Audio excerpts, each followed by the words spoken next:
Assalamualaikum warahmatullahi wabarakatuh. Salam Pancasila. Halo anak-anakku kelas 7 SMP Huin Al-Falah.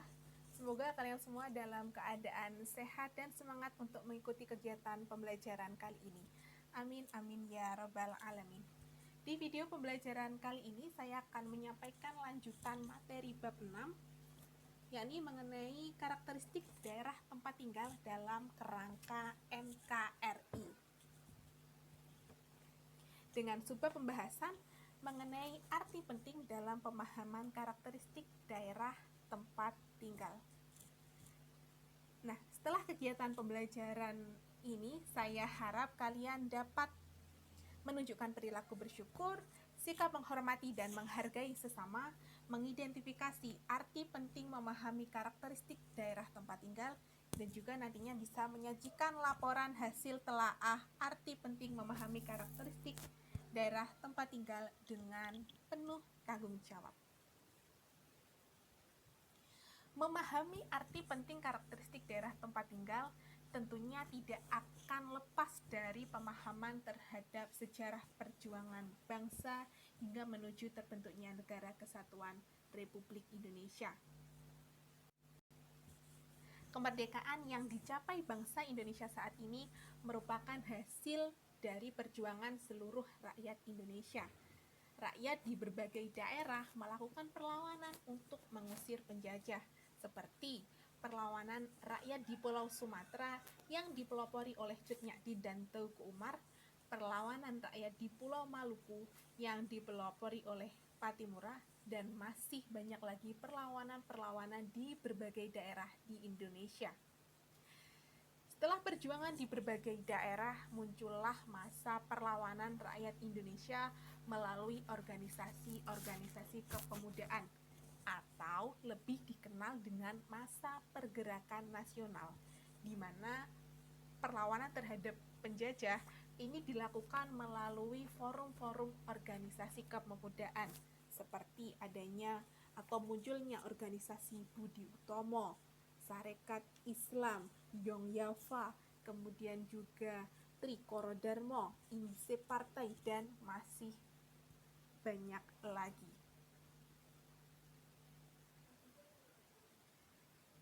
Kemudian dari organisasi-organisasi kepemudaan itu muncul keinginan para pemuda untuk melakukan kongres.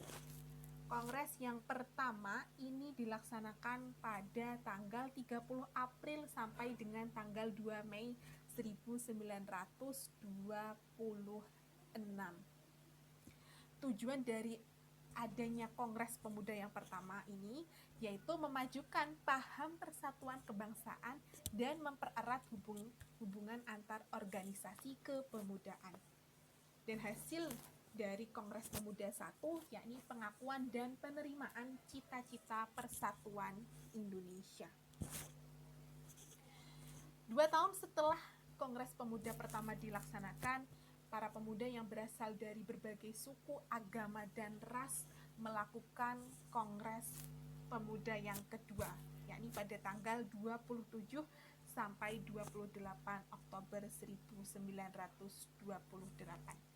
Di Kongres Pemuda yang kedua ini terjadi peristiwa penting, yaitu pertama kalinya lagu Indonesia karangan W.R. Supratman diperdengarkan.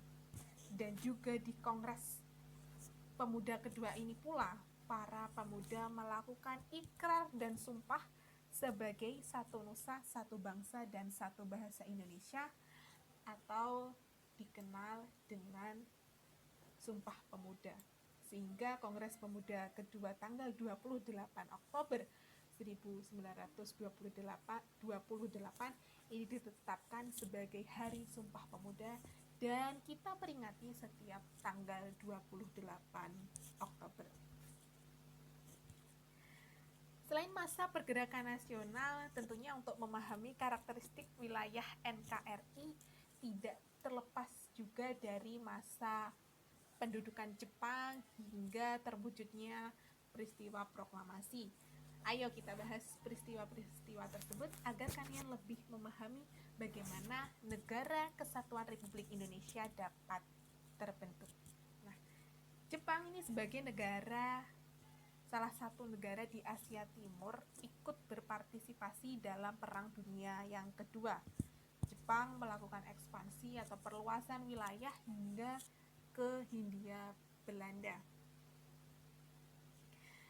Dan Belanda ini takluk atau menyerah pada kekuasaan Jepang pada tahun 1942, ditandai dengan Perjanjian Kalijati, sehingga Belanda menyerahkan seluruh kekuasaannya di Hindia Belanda atau Indonesia. Wilayah Hindia Belanda ini termasuk Indonesia diserahkan kepada Jepang.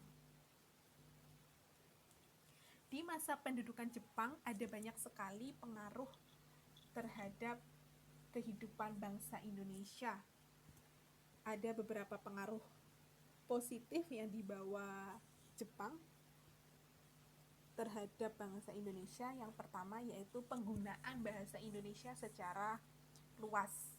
Jadi Jepang mengizinkan penggunaan bahasa Indonesia di sekolah-sekolah, kemudian juga mengganti semua tulisan berbahasa Indonesia dengan, maksud saya berbahasa Belanda dengan bahasa Indonesia.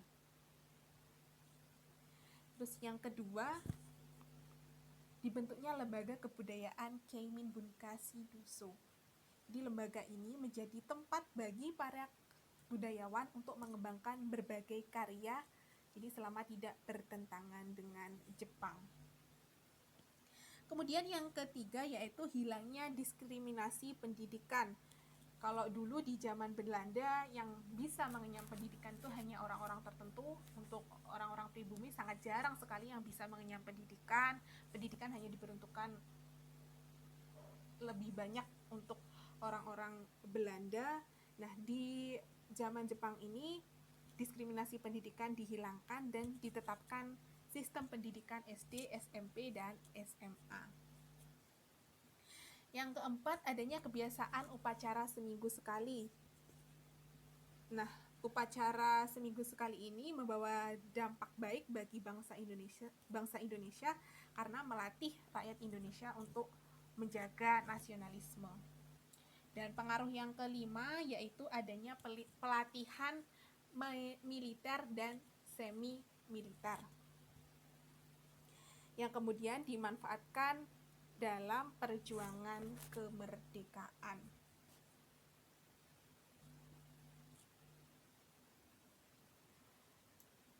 Namun di balik pengaruh positif tersebut, kedatangan bangsa Jepang juga membuat rakyat Indonesia menderita ya.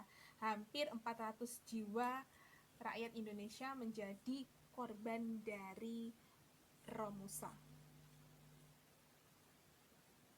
Dan dari penderitaan yang dialami rakyat Indonesia tersebut membuat rakyat Indonesia semakin sadar dan semakin gigih untuk memperjuangkan kemerdekaan negara Indonesia. Dan kesadaran itu nampak sekali pada adanya persamaan nasib karena sama-sama menderita di bawah penjajahan bangsa asing, kemudian tumbuhnya keinginan untuk mencapai kemerdekaan, kemudian juga sadar akan rasa kesatuan sebagai orang yang tinggal dalam satu wilayah Nusantara, kemudian juga memunculkan cita-cita untuk mencapai kemakmuran dan keadilan sebagai sebuah negara. Pendudukan Jepang ini juga menyadarkan golongan pemuda untuk merdeka secepatnya tanpa campur tangan Jepang, hingga mendorong terjadinya peristiwa Rengas Dengklok. Apa itu peristiwa Rengas Dengklok? Jadi peristiwa Rengas Dengklok adalah peristiwa penculikan Muhammad Hatta dan Insinyur Soekarno yang dilakukan oleh golongan muda. Bagaimana peristiwa Rengas Dengklok ini sampai bisa terjadi? Nah, jadi latar belakang peristiwa Rengas Dengklok ini dimulai dari para golongan muda atau para pemuda ini mengetahui bahwa Jepang telah menyerah kepada sekutu pada 14 Agustus 1945. Kemudian para golongan pemuda ini yang dipelopori oleh Pikana, Sukarni, dan Khairul Saleh berdiskusi dan ingin proklamasi ini segera dilaksanakan secepatnya tanpa melalui PPKI. Namun usulan tersebut tidak disetujui oleh golongan tua karena golongan tua tetap menginginkan proklamasi kemerdekaan dilaksanakan dengan secara terorganisir dan tidak terburu-buru melalui PPKI. Nah, perbedaan pemahaman tentang pelaksanaan proklamasi inilah yang melatar belakangi terjadinya peristiwa Rengas Dengklok. Secara garis besar, kronologi peristiwa Rengas Dengklok digambarkan pada skema ini. Jadi di tanggal 14 Agustus 1945 Jepang menyerah kepada sekutu. Kemudian pada tanggal 15 Agustusnya kelompok pemuda mengutarakan keinginan segera proklamasi, namun golongan tua menolak. Kemudian pada tanggal 16 Agustus 1945 karena keinginan golongan pemuda ini tidak disepakati atau tidak disetujui oleh golongan tua, maka golongan muda melakukan penculikan terhadap Insinyur Soekarno dan Muhammad Hatta ke Rengas Dengklok. Di tanggal yang sama pula, Ahmad Subarjo dan Wikana yang masih di Jakarta ini menyepakati atau berdiskusi. Ahmad Subarjo sebagai perwakilan dari golongan tua dan Wikana sebagai golongan muda ini berdiskusi untuk menyepakati bahwa kemerdekaan harus segera dideklarasikan.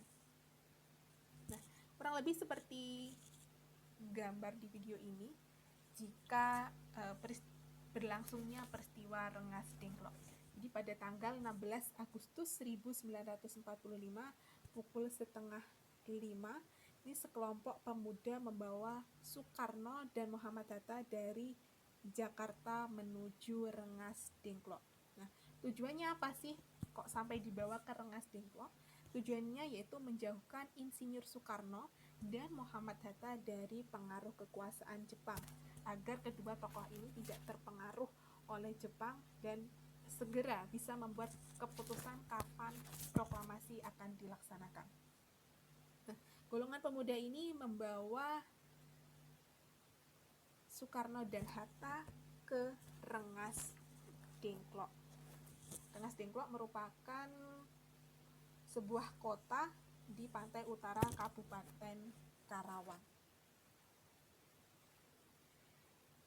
Masih di hari yang sama, pada tanggal 16 Agustus 1945, ini Ahmad Subarjo yang masih berada di Jakarta melakukan diskusi atau melakukan kesepakatan dengan Wikana untuk memproklamasikan kemerdekaan dengan segera. Jadi Ahmad Subarjo yang masih di Jakarta meyakinkan golongan muda bahwa segera memproklamasikan kemerdekaan pada tanggal 17 Agustus 1945. Kemudian Ahmad Subarjo meminta Yusuf Kunto untuk diantarkan ke Rengas Dengklok untuk menemui Soekarno dan Hatta agar para golongan tua dan golongan muda ini bisa melakukan diskusi ke Rengas Dengklok sebelum kembali ke Jakarta. Ya, Mas Subarjo menyusul ke Muhammad Hatta, menyusul ke Rengas Dengklok, menyusul Muhammad Hatta dan Insinyur Soekarno ke Rengas Dengklok untuk berdiskusi. Kemudian para golongan muda dan golongan tua ini setelah membuat keputusan kesepakatan kapan pelaksanaan proklamasi, kemudian mereka kembali ke Jakarta. Nah, kemudian karena setelah disepakati kapan pelaksanaan proklamasi kemerdekaan, kemudian tadi sudah saya jelaskan bahwasanya Soekarno, Hatta, dan Ahmad Subarjo kemudian kembali ke Jakarta untuk segera melaksanakan proklamasi kemerdekaan. Nah, kemudian proklamasi kemerdekaan akhirnya disepakati dan dilaksanakan pada tanggal 17 Agustus 1945. Momentum proklamasi kemerdekaan merupakan puncak perjuangan bangsa Indonesia dalam mengusir penjajah dan perjuangan kemerdekaan Indonesia. Proklamasi kemerdekaan ini dilaksanakan pada 17 Agustus 1945 pukul 10 pagi di Jalan Pegangsaan Timur nomor 56 Jakarta, atau tepatnya di kediaman Insinyur Soekarno. Sebelumnya perlu kalian ketahui bahwa terjadi perubahan tempat pelaksanaan pembacaan naskah proklamasi. Sebelumnya naskah proklamasi ini akan dibacakan di lapangan Ikada, namun diganti di rumah Insinyur Soekarno untuk berjaga-jaga agar apabila proklamasi dilaksanakan di lapangan Ikada ini takutnya akan ada pengaruh dari Jepang. Kemudian dalam proklamasi ini juga dilaksanakan pengibaran bendera merah putih serta diiringi lagu kebangsaan Indonesia Raya sebagai simbol lahirnya negara baru, yaitu negara Republik Indonesia.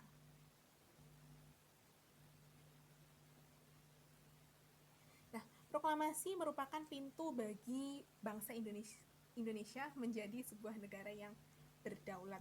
Kemerdekaan bukanlah sebuah tujuan akhir, tetapi jembatan atau langkah baru, awal baru untuk membawa rakyat pada pembangunan di negeri ini. Dan makna proklamasi ini dapat ditinjau dari berbagai aspek. Ada 6 aspek. Yang pertama yaitu mengenai aspek hukum. Dari segi hukum, proklamasi menjadi sebuah pernyataan yang berisi keputusan politik tertinggi bangsa Indonesia yang membuat hukum kolonial Belanda ini tidak berlaku lagi dan berlakunya hukum Republik Indonesia. Jadi semua warga negara setelah proklamasi harus mematuhi hukum yang diatur oleh pemerintah Republik Indonesia. Kemudian dari aspek historis atau dari segi sejarah, proklamasi merupakan titik akhir sejarah penjajahan di Indonesia dan merupakan titik awal bagi negara Indonesia yang merdeka. Kemudian dari secara aspek sosiologis, proklamasi membuat bangsa Indonesia yang tadinya terjajah ini menjadi merdeka atau bebas untuk menentukan dirinya dalam kehidupan bernegara. Dan tiap warga negara pun juga bebas untuk menentukan dirinya dalam kehidupan bernegara dan bermasyarakat. Selanjutnya dari aspek kultural atau dari segi budaya, proklamasi ini menjadi titik awal diakuinya nilai kemanusiaan dan persamaan hak, derajat, dan martabat manusia. Karena ketika masa penjajahan tentunya nilai-nilai kemanusiaan ini sangat dikesampingkan ya. Kemudian dari aspek politis, proklamasi kemerdekaan ini membuat bangsa Indonesia menjadi bangsa yang berdaulat dan memiliki kedudukan yang sejajar dengan bangsa-bangsa lain.